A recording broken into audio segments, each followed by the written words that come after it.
Welcome to Alaska Weather, a production of Alaska Public Media and the National Weather Service, Alaska Region. Produced and broadcast daily from the studios of KAKM, Alaska Weather provides complete forecasts, public, marine, and aviation for all of Alaska. Alaska Weather is made possible by the following sponsors. Indie Alaska is a groundbreaking series that dives into the lives of people living in the last frontier. Each episode introduces you to colorful characters from around the state.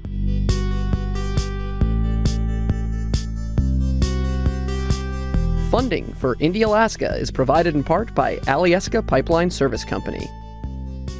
Catch the latest episodes at alaskapublic.org. Cook Inlet Tug and Barge, a marine transportation company specializing in harbor services focusing on the Port of Anchorage and the major commercial participants in the Cook Inlet region, providing customers with marine services specifically tailored to their needs.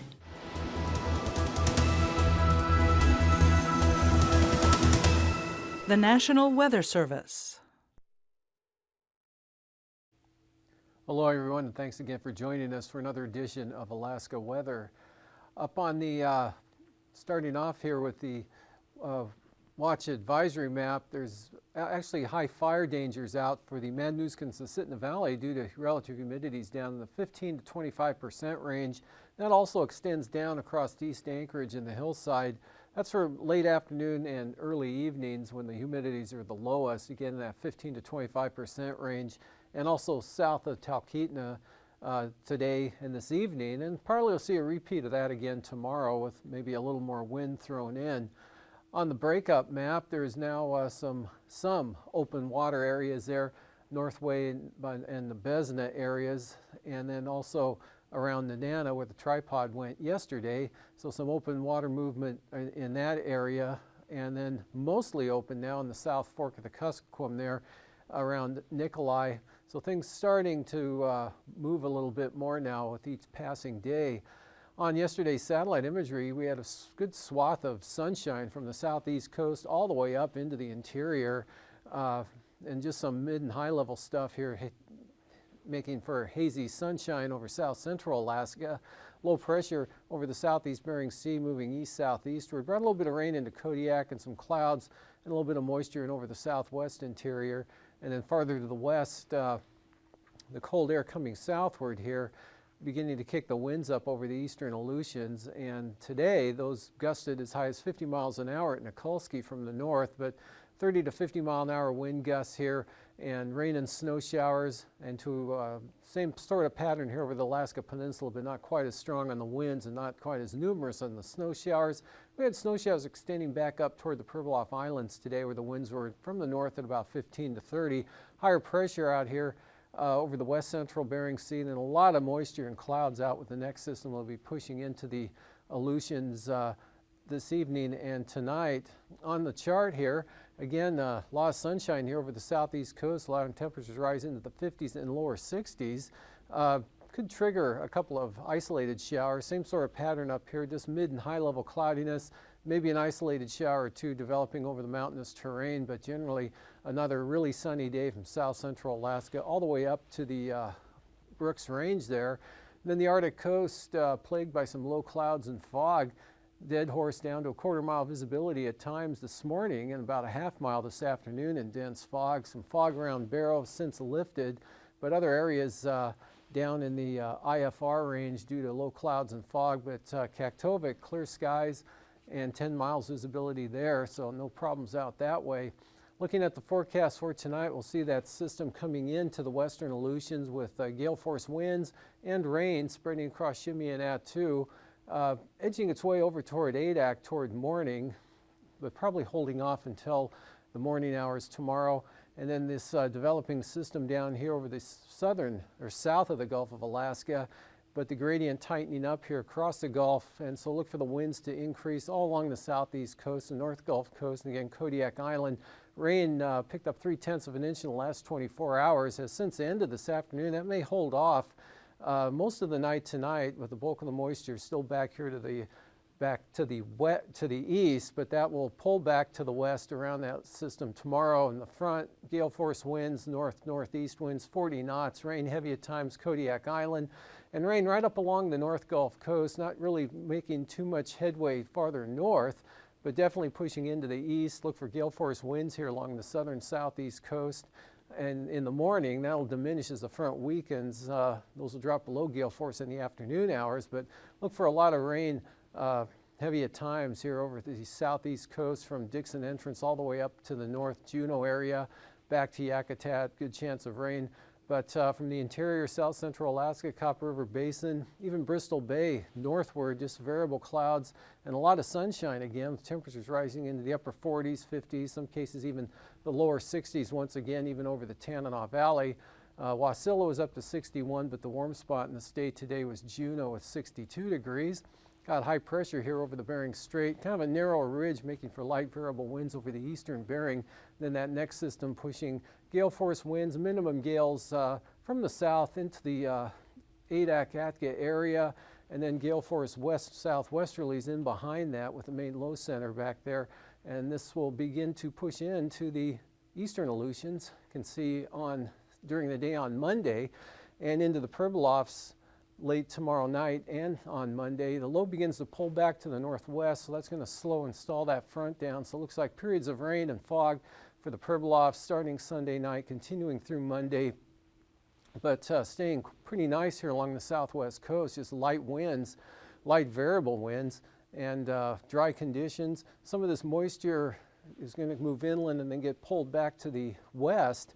So there's a pretty good chance of showers over the Copper River Basin, mostly over the mountainous terrain, the Wrangell Mountains, excuse me, Wrangell's, Talkeetnas, the Chugach in those areas, and also some scattered showers possible over the White Mountains or in the Tanana Valley. So look for a few more clouds and a little bit better chance of some moisture on Monday here over the southeast interior than there will be tomorrow. And even some isolated showers could start showing up over the western Alaska Range and even the Kuskokwim Mountains, but the southwest coast staying dry, northern interior mostly sunny again, mild temperatures, 40s to 50s for the highs again, and even up along the the Arctic coast. Again, still looking at that low clouds and fog at times along the coastal areas, but inland over the north slope, that'll be burning off to a sunny afternoon both tomorrow and Monday. Temperatures down across the Panhandle today range from 62, which was the warm spot in Juneau, to 55 at Skagway, 55 also at Elfin Cove and at Petersburg, or actually that's Wrangell, 52 at Klawock. Stewart had 61, 54 at Cordova. Gulkena came in with 47 this afternoon, 53 in Anchorage. Same thing at Homer. Kenai, 50 degrees there with Seward reading 47, 52 at Talkeetna. And temperatures in the lower 50s here for the mid and upper Tanana Valley areas is 54 at Fairbanks, 54 also at Sleepmew, about the same at McGrath with 55 degrees, 49 in Bethel. Temperatures out along the coast in the mid-30s, 35 at Cape Newenham, at Macoriac, and also up at Amonic, 39 degrees there. But Golovin was up to 43, and Nome had 39. Mid-30s over the Pribilof Islands for the Aleutians. Readings mostly in the, well, kind of scattered around. 45 there at Adak, but Atka just 37 degrees, about the same out at Shimia. 36 on Alaska, again, those cold northerly winds and the snow showers keeping the temperatures down in that area. For the northern interior, mostly in the upper 40s, not too bad here over the upper Yukon Valley, back toward Bettles with 48. 30 degrees at Anatuvik and the 36 at Arctic Village. The Arctic coast, where the sun was out, Kaktovik pushed up to 30 degrees, but with a low clouds and fog around. Atasuk just 19, and Barrow had 25, 14 at Point Lay, 17 at Cape Lisburne. Kotzebue up to 34, 25 at Buckland, 39 at Nome with a 22 reading there at Tin City, and Savunga had 28 degrees in St. Lawrence Island.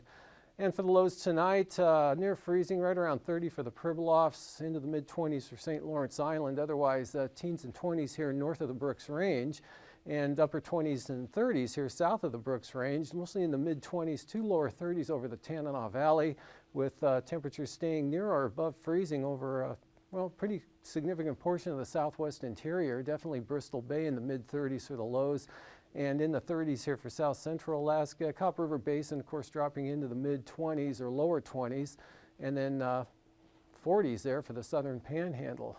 Highs for tomorrow back into the upper 40s to lower 50s here. So not quite as warm as today with the clouds and the increasing chances for rain down there, with mid-50s here over south central Alaska, mid to upper 50s there for the Tanana Valley. Eagle forecast to reach 62 tomorrow. That may be the warm spot in the state, but looking really good here over the eastern interior, and then back down the Kuskokwim River Valley, and to a lesser extent the Yukon River Valley. Coolest up along the Arctic coast, lower 20s there, and over the north slope, and that'll extend down into the Chukchi Sea here and the northern Seward Peninsula. Just 27 the forecast high there at Savunga and Gamble, but lower 40s out over the Aleutians. Flying weather with that front pushing up to the North Gulf Coast, back to Kodiak Island. Look for a swath of IFR to extend from, say, Yakutat, Cape Yakataga, back along just barely reaching the Montague Island, southern Kenai Peninsula coast, but that'll be right into the east side of Kodiak Island. Perfect pattern for IFR conditions there at the state airport. And then kind of marginal VFR, patch of IFR down western Dixon entrance there, but generally looking marginal VFR across the entire southeast coast. Some of that getting up over the Kenai Peninsula, and then some of that working up across the Talkeetna Mountain, or the Wrangell Mountains here, and into the southeast interior extreme. That'll actually be a little more prevalent on Monday than it will be tomorrow. Just some hit and miss areas of marginal VFR over the west central interior, and then marginal VFR again up along the Arctic coast. That due to the low clouds and fog. And then out to the west, the next system pushing a band of IFR eastward across Adak and then Atka, and hopefully that'll begin to hold off from entering the eastern Aleutians until tomorrow evening. Passes looking pretty good. Anatuvik, occasional marginal VFR in the north entrance, otherwise VFR. Same thing for Adigan. Look for marginal VFR at times tomorrow. And then Lake Clark and Merrill looking good, wide open passes for Rainy as well. And for Windy, no ceilings visibility is unlimited for Windy, Isabel, and Mentasta tomorrow. And then for Tanita, looking pretty good VFR conditions on both entrances. Portage, VFR for another day. Chilkoot and White, though, looks occasionally marginal, especially on the southern entrances. Freezing levels showing at the surface late tonight, early tomorrow morning, up into the central interior with 2,000 feet there, even up to the southern Brooks Range. 2,000 feet warmer here over the southern southeast coast, and then a little bit of a cool pocket back through here over the eastern Bering and southeast Bering, eastern Aleutians, then nudging warmer air up with the southerly winds in advance of that system pushing in to the west. And looking at icing, occasional moderate, possible here, right along that frontal boundary, mostly likely into Kodiak Island. Otherwise, most of that staying off the coast there, but quite an area of light to isolated moderate rime or mixed icing pushing in across all of the southeast coast. Icing free for most of interior Alaska all the way up to the Arctic coast, and then another batch icing pushing eastward of that system in across the central Aleutians, approaching Nikolsky. Upper level wind flow chart showing the jet stream well to the south of mainland Alaska, but far enough to the north here to carry that system into the Aleutians we just looked at. And then southeasterly wind flow, light southeasterly wind flow. Again, not much of a temperature contrast, so that's going to keep it dry and mild again for another day. Some of this moisture with this upper low may kind of ride back in, as I mentioned on Monday, into the southeast interior, but otherwise that's about it. And 9,000 foot winds. There we go. Pretty strong here around this low, centered well to the south, but quite a band of wind, 50 to 55 knots from the North Gulf Coast into Kodiak Island, lightening up there over the panhandle. It'll be strongest in the morning hours here over the south coast, otherwise diminishing up over the interior to quite light, 5 to 10 knots up over the north central interior. Northerlies now only 15 knots along the, or in across southwest Alaska, still kicking up to about 25 knots over the Alaska Peninsula.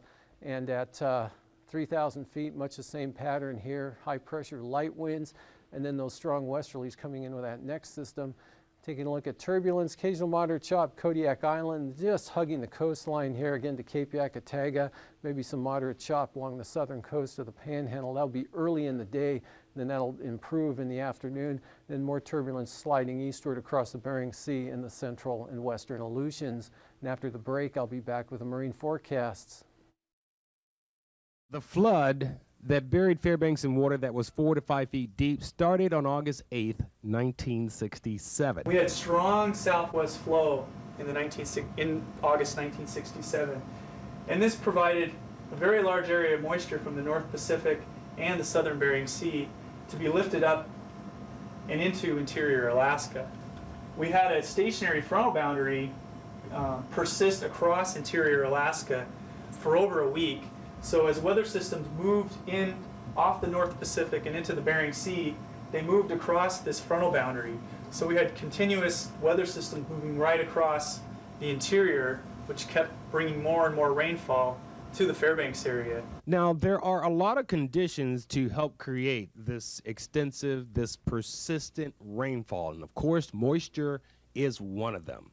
But moisture from a typhoon? It was Typhoon Hope, which had been spinning around in the western Pacific, got pulled up into this flow, and that warm, moist air from the typhoon got pushed into the interior. Normally, the Alaska rain prevents a lot of moisture from making its way into the Fairbanks area or into the interior. In August of 1967, that heavy influx of moisture from Typhoon Hope took a different path. You've got the Alaska Range here, the Brooks Range here.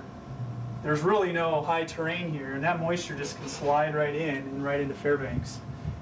And when it came along this stationary boundary, and then the hills to our north, you know, all that air had to be lifted up, and it cooled, and it caused it to, enhance the precipitation.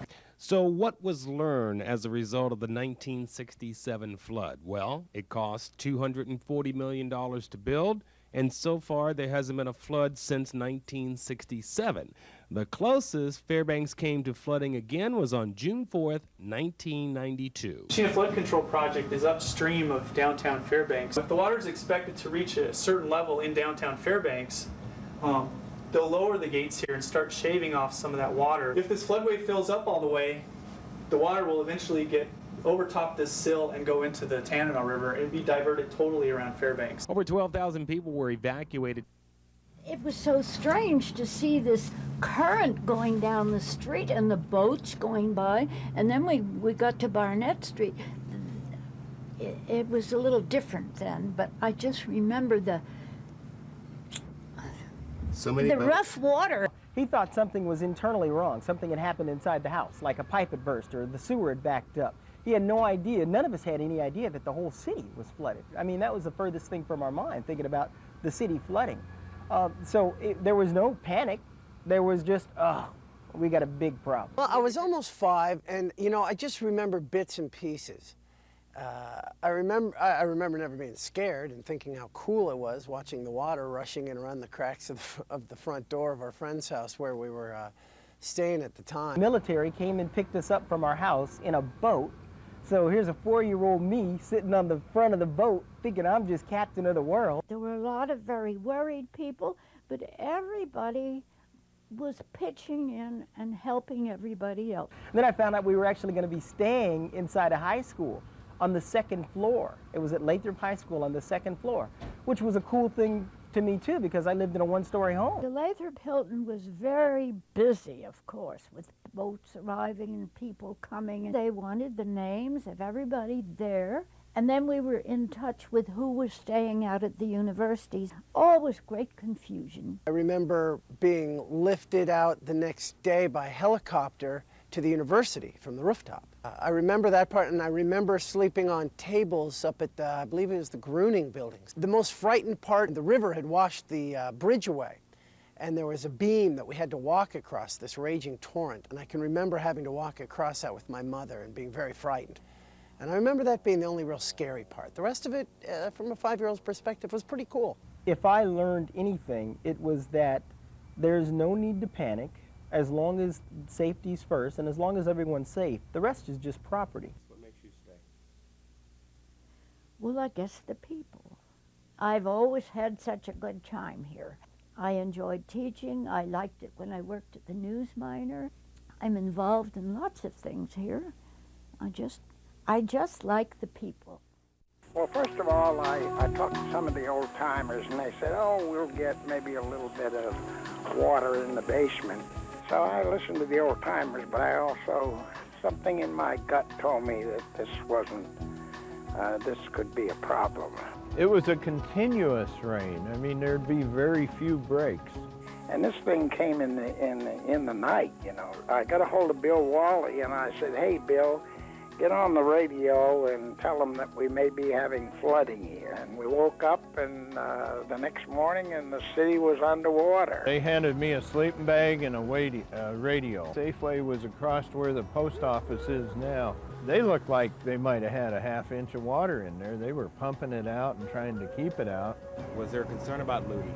Well, there wasn't to start with. Here come two teenagers in a brand new canoe that was loaded to the gun wall. I just picked up the radio and said, what's the procedure on looting? And immediately Red Boucher's voice, the mayor of Fairbanks, came back and said, unhesitatingly said, shoot on sight. And there was no more looting in Fairbanks. What has stayed with you till now that you can remember about the flood? 20 years of military and especially combat training. But you take action, and if you end up with egg all over your face,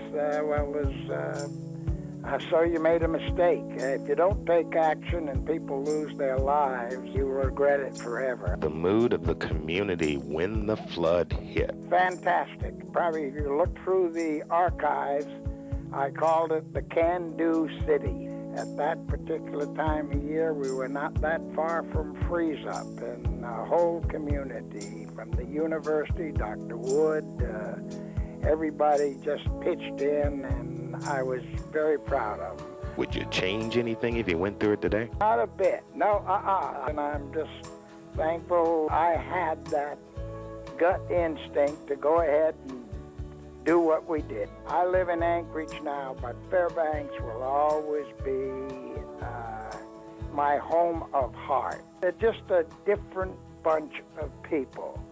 True pioneer spirit.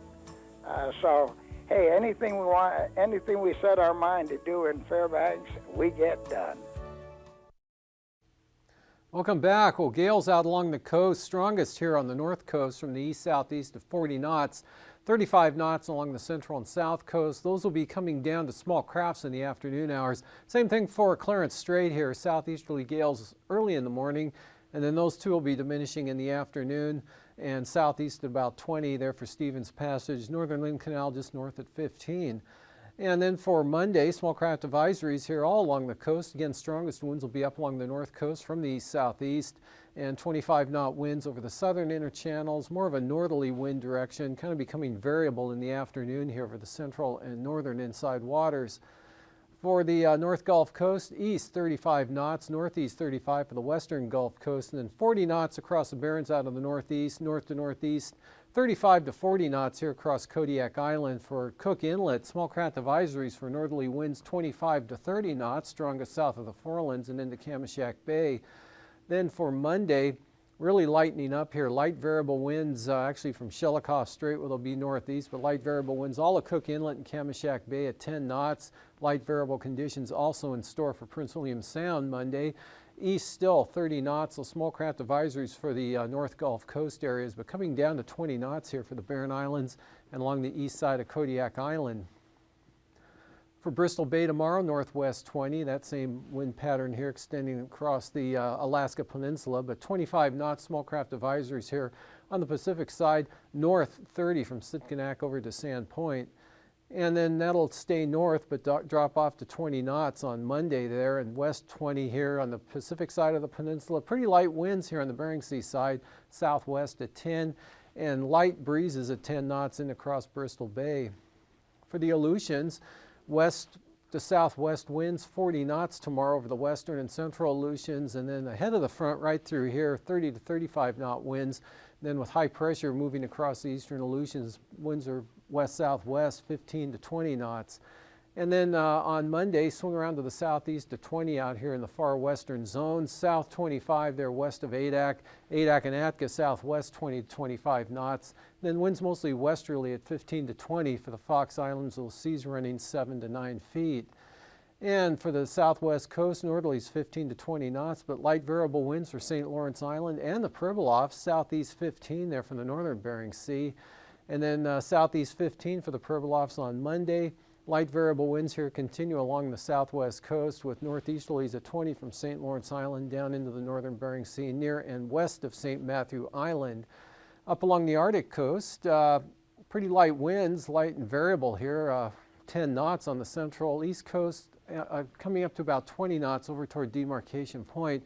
Northerlies here from Cape Thompson down all the way down to Wales there with 10 to 15 knot northerlies. That'll be about the same on Monday, a little more northeast here on these western capes, but northerly winds on the western and central Arctic coast, 10 to 15 knots, and then easterlies 15 to as high as 20 knots as you get over toward Demarcation Point. And looking at tonight again, wind and rain coming up here along the southeast coast and right along the North Gulf Coast as well. See an increase in the wind there for Kodiak Island, but the interior, just some variable clouds, maybe an isolated shower or two, but looking fair with light winds. Patchy fog again, kind of on the dense side in some areas of the Arctic coast, but watching this next system pushing eastward, bringing rain across the central Aleutians late tonight and into tomorrow, approaching the eastern Aleutians there, but high pressure keeping it fair in that area in the Pribilofs right up across the eastern Bering Sea. And then again, gale force winds here all along in advance of this front, wrapping back into Kodiak Island with some rain, heavy at times. Some good solid rain moving into the Panhandle as well, especially over the southern areas. And then that first front actually dissipates and moves inland. Another one forms and moves back in again. So not quite as strong on the wind, but it'll be just as wet as the previous one. Better chance of showers over the southeast interior. That's a look at the weather. These forecasts are to be used for planning purposes only. Call 1-800-WX-BRIEF for a formal pre-flight briefing. Always file a flight plan before you go flying. The U.S. Coast Guard Auxiliary urges you to leave a float plan with a friend or the harbor master before you go boating. Alaska Weather is made possible by the following sponsors.